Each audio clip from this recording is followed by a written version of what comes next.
छः के पार्षद जितेंद्र घोड़ेश्वर और अपना बसपा के सत्ता पक्ष कट नेता आप हो। सर, हम आपसे ये जानना चाहेंगे कि अपने प्रभाग में किस तरह का विकास कार्य शुरू है, किस तरह का माहौल है, उस बारे में बताइए।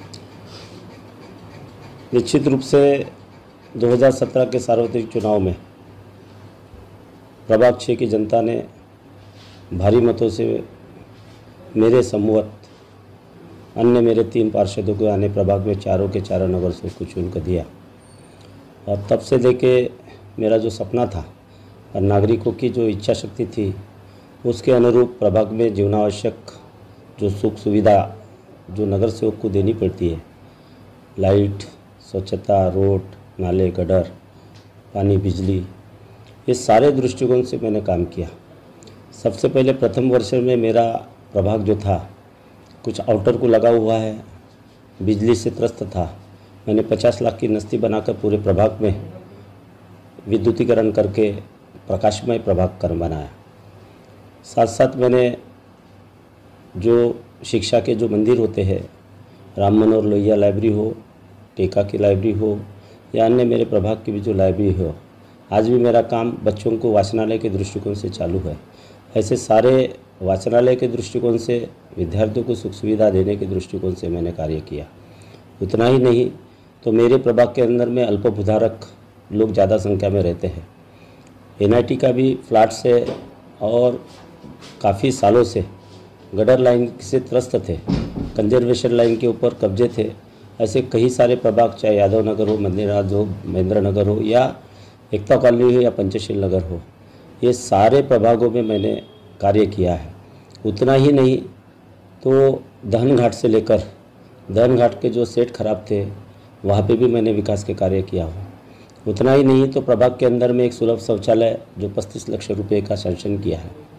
और सबसे पहले कि 1992 से जो डिमांड थी, जय भीम चौक के अंदर में एक डॉक्टर बाबा साहब अम्बेडकर का अनधिकृत या अतिक्रमणित मूर्ति स्थापित की गई थी और वो जगह का प्रॉब्लम था। वो जगह की एनओसी लाकर किसी ने भी 92 से लेकर कई आमदार, खासदार और नगर सेवकों ने कुदाड़ी मारे मगर विकास कार्य नहीं कर सके। मैंने 2017 में ही स्टैंडिंग में रहते हुए सर्वप्रथम वो काम को संकल्पित रखते हुए मैंने 2017 में 35 लाख की नस्ती तैयार की। 25 लाख रुपए मुझे मंजूरी प्रदान हुई और 25 लाख की मंजूरी प्रदान होने के बाद मैंने ज़मीन अधिग्रहण का प्रश्न एनआईटी से एनओसी लेकर मैंने पूर्ण किया। आज मैंने वहाँ पे बाद में थोड़े थोड़े लाइटिंग के काम हो, विकास के या सौंदर्यीकरण के काम हो, ऐसे 35 लाख रुपए का निधि खर्च कर आज वो वास्तु खड़ी हो चुकी है। 8 तारीख को 8/10/2021 को उसका भव्यतम लोकार्पण, शासकीय लोकार्पण कार्यक्रम हुआ। 9 तारीख को मान्यवर कांशीराम जी की पुण्यतिथि के उपलक्ष्य में मैंने कार्यक्रम रखा था और उस कार्यक्रम पर 8 से 10,000 की गर्दी थी। 10 तारीख को, तीसरे दिन 10 तारीख को भव्यतम प्रभाग के अंदर में एक भोजन दान का कार्यक्रम रखा। उसमें भी शान से मतलब बैठाल कर खाना मेरे जनता के साथ में, समिति के साथ में सम्मिलित होकर हम लोगों ने कार्य किया।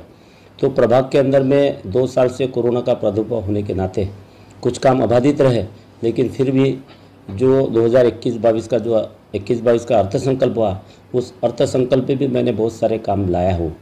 ये जोन स्तर पर फाइल में गटर लाइन के काम को 1 से 1.25 करोड़ के काम मेरे प्रभाग में है। एकता कॉलोनी से आउटलेट डालने का जो प्रश्न है, कैंसर हॉस्पिटल के पीछे से पुलिस स्टेशन यशोधरा का जो नया पुलिस स्टेशन बना, बड़े नाले को मिलाने का वो कार्य जस्ट चालू है। इस तरीके के बहुत सारे काम, जीवनावश्यक जो दैनंदिन सुविधाओं के काम हैं वो मैंने किया है। वृक्ष के संदर्भ में जो कोरोना के प्रादुर्भाव में हमें जो ऑक्सीजन की कमी थी, सबसे पहले मैंने वृक्ष की लागवट अभी भी मेरी चालू है। बरसात में भी कहीं वृक्ष लगाया है। तो ये सारे दैनंदिन जो कार्य है मेरे माध्यम से वो प्रभाग में चल रहे हैं। घोड़ेश्वर जी, आप हमें ये भी बताइए कि कुछ नागरिकों का यह आरोप है आपके प्रभाग में कि जगह जगह कचरों का ढेर है, ढेर की वजह से काफ़ी गंदगी का आलम है, उसकी वजह से डेंगू का प्रकोप बढ़ा है। हमारा यहाँ के नगर सेवक ध्यान नहीं देते, एक दूसरे पर ठिकरा फोड़ते। इस विषय पर आप क्या कहना चाहोगे? निश्चित रूप से ये व्यवस्थापन महानगर पालिका का है। नगर सेवक चुन के आने के बाद में साफ सफाई की तरफ ध्यान रखना, क्योंकि ये प्रशासन की भी जिम्मेदारी है। और प्रशासन के पास में वो बीट, रोड, रास्ते सारी चीज़ें बनाए गए हैं। उसके ऊपर नियंत्रण, जैसा कि एक जमदार होता है, सैनिटरी इंस्पेक्टर होता है, जेडो होता है और जेडो के वो घन कचरा अधिकारी होते हैं।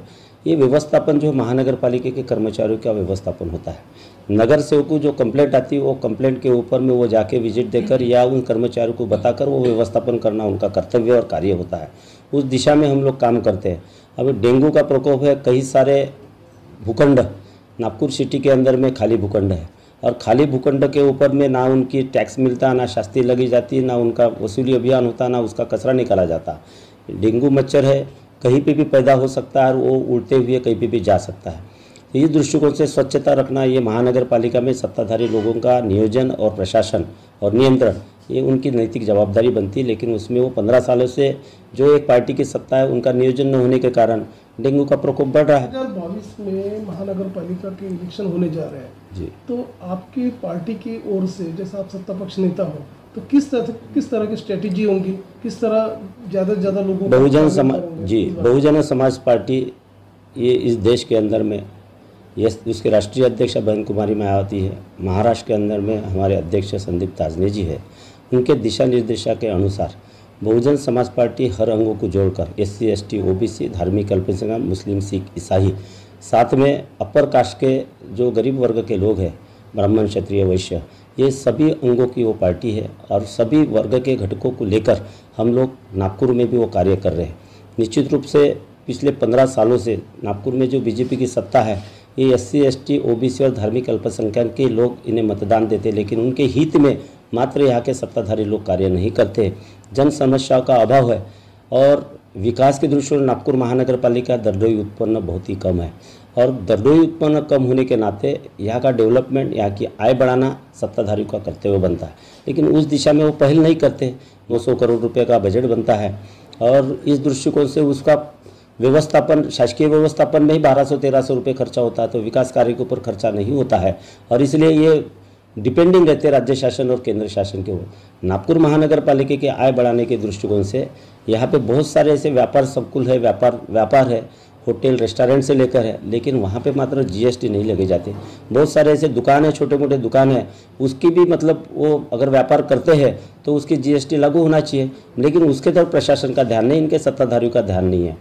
नागपुर महानगर पालिका में टूरिज्म प्लेस को बढ़ाना उसके तरफ भी उनका ध्यान नहीं है और चाहे गांधी सागर हो, फुटाला तालाब हो या नागपुर में जो महाराज बाग है वो महाराज बाग की वहाँ पे भी जो कचरा पड़ता है उसके ऊपर भी हमारा कोई मूल्य नहीं मिलता हमें। ये सारी प्रक्रिया के ऊपर ये फेल्यूर है। टूरिज्म को बढ़ावा देने के दृष्टिकोण यहाँ पे व्यवस्थापन, सुस्थिति, दुरुस्ती और डेवलपमेंट करना चाहिए, मगर महानगर पालिका का प्रशासन हो या शासक हो इनका कोई इस तरफ ध्यान नहीं है। आए दिन की जो लगी हुई आय है उसी के ऊपर खर्चा करना और उसी पर निर्भर रहना, डिपेंडिंग केंद्र शासन और राज्य शासन को डिपेंड रहना, ये इनकी नीति। दिवाली ये पूरे भारतवर्ष में ये हमारा एक राष्ट्रीय त्यौहार है और साल में ये पर्व सभी नागरिक मनाते हैं। हर घर में दीपक जले, खुशियाँ आए और ये दृष्टिकोण से हम लोग त्यौहार मनाते हैं और भाईचारा का, सद्भावना का ये त्यौहार है। सभी धर्मों के लोगों को मैं अपील करना चाहूँगा कि ये शांतिप्रिय पद्धति से सुरक्षित रहकर ये त्यौहार मनाना चाहिए। कोरोना का प्रादुर्भाव अभी भी खत्म नहीं हुआ है। पिछले 2 साल से हमने 19, 20, 21 ये 2 वर्ष हमने ये कोरोना के प्रादुर्भाव में हमने कई आप्तजनों को खोया है। ऐसे परिस्थितियों में ये कोरोना अभी भी दुनिया से खत्म नहीं हुआ।